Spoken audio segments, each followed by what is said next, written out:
nó có mua chi à mẹ tì nó có mua chi mua té rồi nó mua đi thật ra sẽ mua té nữa lỡ tên bên mà dùng thịt tiền liao cho mà thế chỉ dùng sư thế một bộ tay hiểu cho té à đã từ mà cho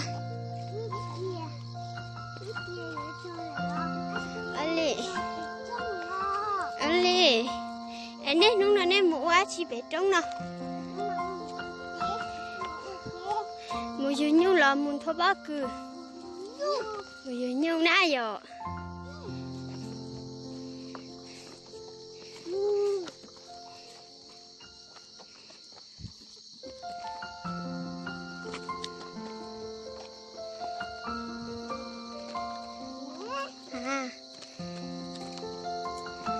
chị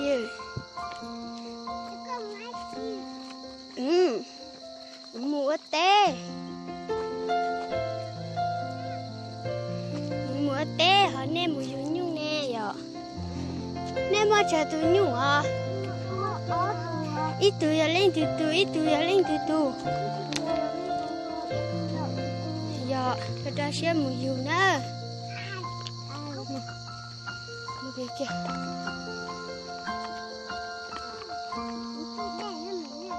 nên một giờ té là chỉ tao giờ tư nên để té rồi đại tư để mình biết rất giá về giờ dạ mua cái kia lúc nào bé tua té nữa bé tua cho bố tôn thô bó cửa tôn thôm lê tôi dụ nhung mua cái kia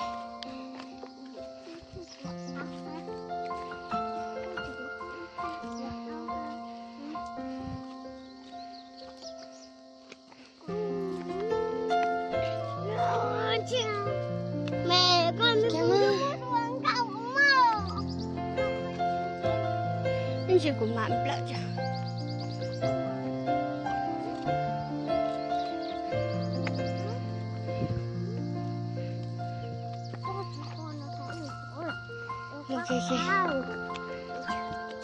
mua cái kia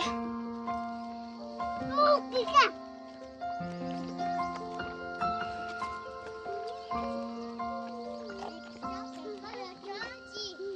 có tiền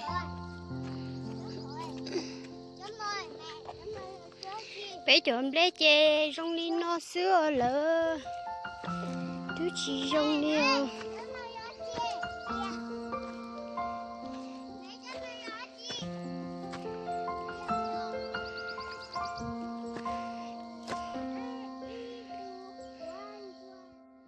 nó mua té nữa tôi sợ bị té ta xí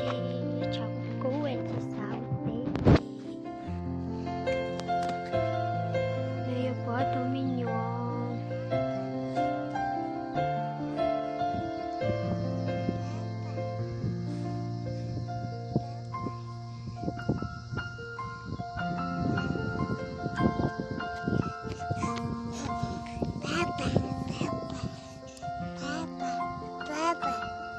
các nhà các bộ đi mua rồi chuột bé dữ giờ bé nung đi chỉ bộ mặt lò nữa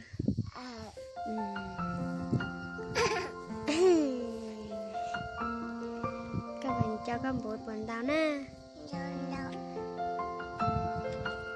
bộ tiếng dần cho nè ha giờ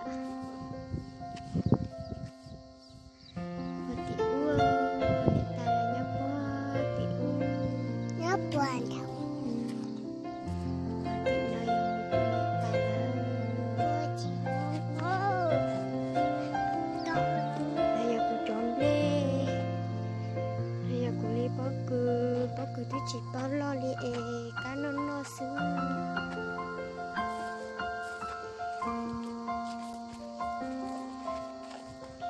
nhiều lúc nên chè nhỏ trời nhiều cho mùa xưa qua tàu rồi lội viên đầu chỉ cho nó 我知道了，也有去mua té ủa ha sư. Để lúc nói về tôi té tôi thua bóc cửa tôi dùng như tôi đó họ chỉ cho té họ sư. Cái lấy gì là ô lãnh nó xưa. Còn tôi tới à lừa té gì dù chứ mà không tao đã xì. Dù là uê dù té mình ở trên chơi lừa té.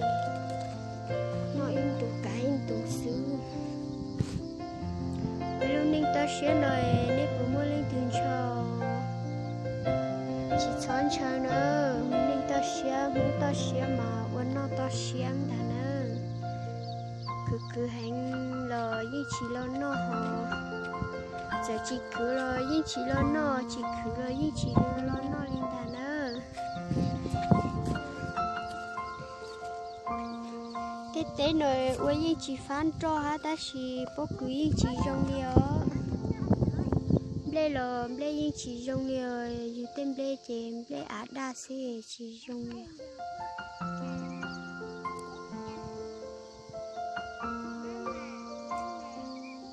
Em muốn chỉ hỏi chè nên tôi học nhỏ tôi phụ